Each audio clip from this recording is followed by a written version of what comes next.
আমি গুৱাহাটী এয়াৰপোৰ্টত MRO maintenance and repairing ভাৰতত এয়াৰবাছ বয়িঙৰ বহুত বিমান চলে আৰু বিমানবিলাক কণ্টিনিউৱাছ মেইনটেইন আৰু ৰিপেয়াৰিং কৰি থাকিব লাগে।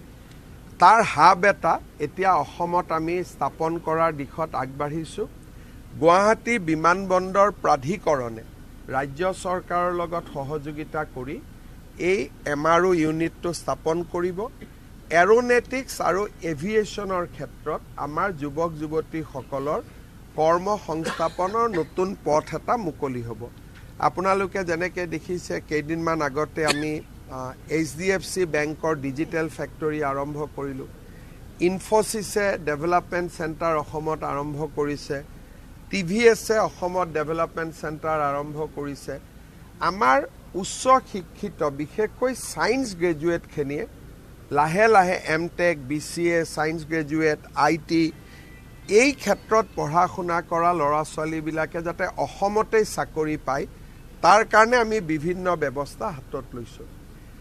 অহা 10 দিনমানৰ ভিতৰত আমি আৰু এটা নতুন আৰম্ভ কৰিম। সেইটো হ'ল ৰাফেল বিমানখন যোনে প্ৰস্তুত কৰিছে আৰু যোনে ইয়াক মেইনটেইন আৰু ৰিপেয়াৰিং কৰিব সেই কোম্পানীটোৰ নাম হ'ল দছাল্ট ইঞ্জিনিয়াৰিং লিমিটেড।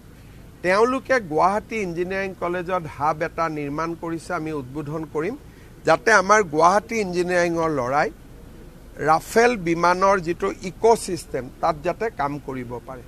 আমি গুৱাহাটী এয়াৰপোৰ্টত MRO মেইনটেনেন্স এণ্ড ৰিপেয়াৰিং ভাৰতত এয়াৰবাছ বয়িঙৰ বহুত বিমান চলে আৰু বিমানবিলাক কণ্টিনিউৱাছ মেইনটেইন আৰু ৰিপেয়াৰিং কৰি থাকিব লাগে। তাৰ হাব এটা এতিয়া অসমত আমি স্থাপন কৰাৰ দিশত আগবাঢ়িছোঁ। গুৱাহাটী বিমানবন্দৰ প্ৰাধিকৰণে ৰাজ্য চৰকাৰৰ লগত সহযোগিতা কৰি এই MRO ইউনিটটো স্থাপন কৰিব। এৰোনেটিক্স আৰু এভিয়েশ্যনৰ ক্ষেত্ৰত আমাৰ যুৱক যুৱতীসকলৰ কৰ্ম সংস্থাপনৰ নতুন পথ এটা মুকলি হ'ব। আপোনালোকে যেনেকৈ দেখিছে কেইদিনমান আগতে আমি HDFC বেংকৰ ডিজিটেল ফেক্টৰী আৰম্ভ কৰিলোঁ। ইনফোচিছে ডেভেলপমেণ্ট চেণ্টাৰ অসমত আৰম্ভ কৰিছে। TVSে অসমত ডেভেলপমেণ্ট চেণ্টাৰ আৰম্ভ কৰিছে। আমাৰ উচ্চ শিক্ষিত বিশেষকৈ ছায়েন্স গ্ৰেজুৱেটখিনিয়ে লাহে লাহে MTech, BCA, science graduate, IT এই ক্ষেত্ৰত পঢ়া শুনা কৰা ল'ৰা ছোৱালীবিলাকে যাতে অসমতেই চাকৰি পায় তাৰ কাৰণে আমি বিভিন্ন ব্যৱস্থা হাতত লৈছোঁ।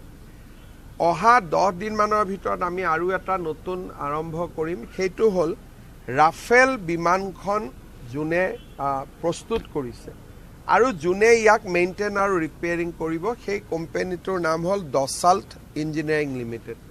তেওঁলোকে গুৱাহাটী ইঞ্জিনিয়াৰিং কলেজত হাব এটা নিৰ্মাণ কৰিছে, আমি উদ্বোধন কৰিম, যাতে আমাৰ গুৱাহাটী ইঞ্জিনিয়াৰিঙৰ ল'ৰাই ৰাফেল বিমানৰ যিটো ইক'ছিষ্টেম তাত যাতে কাম কৰিব পাৰে।